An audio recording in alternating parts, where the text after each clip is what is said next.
সাবেক প্রেসিডেন্ট শহীদ জিয়াউর রহমানের নামে প্রতিষ্ঠিত স্থাপনা ভেঙে ফেলা কিংবা বিমানবন্দর থেকে তার নাম অপসারণ করা হলেও জনগণের হৃদয়ে ও দেশের ইতিহাস থেকে তাকে মুছে ফেলা সম্ভব নয় বলে জানিয়েছেন বিএনপির যুগ্ম মহাসচিব খায়রুল কবির খোকন। সোমবার বিকেলে নরসিংদীর হাজীপুর এলাকায় শহীদ রাষ্ট্রপতি জিয়াউর রহমানের ৪৫তম শাহাদাত বার্ষিকী উপলক্ষে আয়োজিত দোয়া ও মিলাদ মাহফিলে প্রধান অতিথির বক্তব্যে তিনি এসব কথা বলেন। হাজীপুর ইউনিয়ন বিএনপির আহ্বায়ক জাহিদুল কবির ভূঁইয়ার সভাপতিত্বে অনুষ্ঠানে উপস্থিত ছিলেন নরসিংদী জেলা বিএনপির সহ সভাপতি বিজি রশিদ নওশের, সদর উপজেলা বিএনপির সাধারণ সম্পাদক ইকবাল হোসেন সহ অন্যান্যরা। অনুষ্ঠান শেষে জিয়াউর রহমানের রুহের মাগফিরাত কামনা করে দোয়া ও খাবার বিতরণ করা হয়। ভালোবাসা উনি তো মানুষের হৃদয়ের মধ্যে আছেন, নাকি হৃদয়ের মনি কোঠায় আছেন।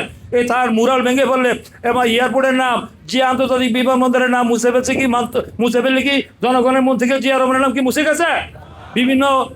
বিভিন্ন প্রতিষ্ঠান থেকে জিয়া রহমানের মুরাল ভেঙে ফেলছে, বিভিন্ন নাম মুছে ফেলছে। তো নাম মুছে ফেললে কি হয়? শেখ মুজিবের নাম তো সারা বাংলাদেশে এমন কোনো জায়গা নাই মানুষের মানে একবারে বাড়ি ঘরে গ্রামে গঞ্জে মুরাল সাপোর্ট ছিল, দিয়ে কোনো লাভ হয়েছে?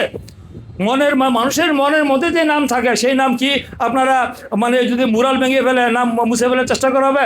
অন্তরের মধ্যে যে নাম আছে সে নাম যাবে, সে মুছে যাবে? এটা